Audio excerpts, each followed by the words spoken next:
answer. Now, urban exploring. What on earth is urban exploring? Colin Rayner's the Mayor of Windsor and Maidenhead. He wants a change in the law to stop these urban explorers in their tracks. Let's talk to him. Morning, Colin. Good morning, how are you? Well, I'm all right, thank you. You have to explain to most of us what this is. What is this phenomenon of urban exploring? What does it mean? What basically means is that people come into your house anytime they like and just take photographs of your house inside it, or they also go into factories as well. Well, you're not talking about the house you're living in, though, are you? I'm talking about opening your front door and sneaking in while you're in bed. Well, nearly, because basically I'm very lucky that I'm a member of a family trust and we own quite a few properties in the Royal Borough, and we have one house that's empty at the moment, undergoing refurbishment after my late uncle died, and we have now had 8 or 9 incidents of them breaking into the house, taking photographs which are then published on their website. The website actually tells them where the place is, tells them how to get in, how to get around the security.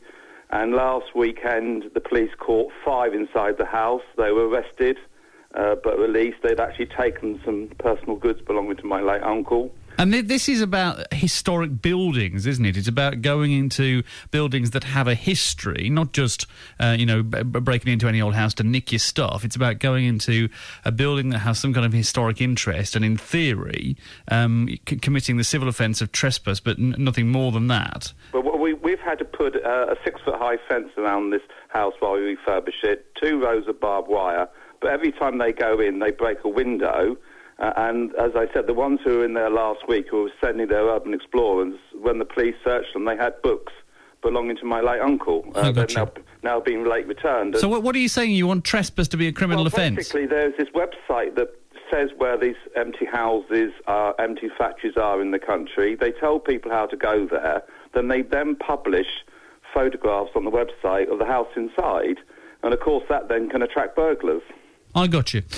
Colin, really interesting. Thank you for bringing this to my attention. I have to say, if I was in your situation, I'd feel exactly the same as you do, but maybe that's just us. Thank you very much indeed for coming on the show. We're going to talk more about this later. No problem, thank you. That's Colin Rayner, who's one of our mayors, who owns a number of properties, some of which are empty, and he's got this phenomenon of urban exploration going on where people want to go in and take photographs, sometimes take his stuff. And we're going to meet some urban explorers later and find out what's in it from their point of view, what this is all about, and what is trespass anyway. We'll explain more in a while. It's 29 after 7. Or as a few minutes ago, this is the idea of people looking for historic buildings and going in, having a look inside old houses, factories, those kind of things.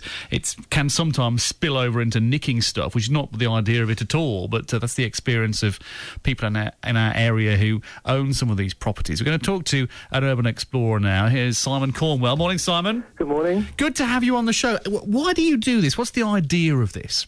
It's curiosity, basically. I'm fascinated by old derelict buildings, and I'm really interested to know and see, well, what went on in there? Because when a building's in that state, you've only got, say, years before it's demolished or turned into something new. And it would be good to go in and document what the building was used for and how it looked before it's gone forever. I suppose. On the other hand, it's sort of it does fly in the face of social norms, doesn't it? Though, we don't go wandering into buildings that belong to other people. No, normally not, which is why I keep myself to derelict sites, and particularly sites which are owned by institutions. I wouldn't at all go into a site which was live. I wouldn't go into someone's house where someone was living. But if it's an old, unloved property which is being vandalised or is being systematically stripped, then I'd be interested just to grab that piece of history before it's gone. And what sort of places have you been into? What sort of stuff have you learned? Oh, I've sort of become an unofficial expert on old Victorian asylums because they're rapidly disappearing now. Also, very interesting old military secret installations. There's one near you in Farnborough, which is called Pyestock, where they tested gas turbines. And that's like walking onto a Thunderbird set. It's absolutely fascinating. But it's due to be demolished soon, and they're just going to build a supermarket distribution centre there. So you're going to lose all this fantastic old technology. And no one has been in there and photographed it, to my knowledge. So we're in there doing it. And it's a bit like being a kid, I suppose. This is what children do, isn't it? Children, want to go and get where they're not really supposed to be. Absolutely. I've never grown up.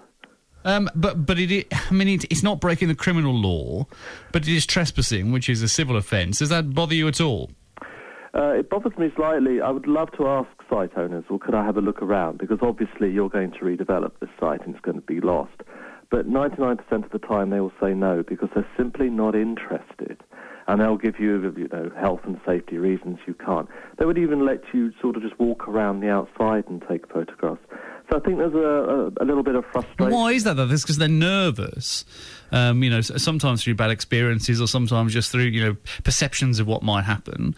That it's not just about taking photographs and a historical interest. It's about, seeing what's in there that you might take off with you.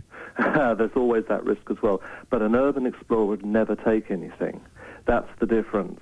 You mentioned in your introduction that some things have been stolen. Well, we've just been hearing from the Mayor of Windsor and Maidenhead, who owns properties where stuff has been nicked by people who call themselves urban explorers. So that's hard, isn't it? You might say, well, they're not, but they are.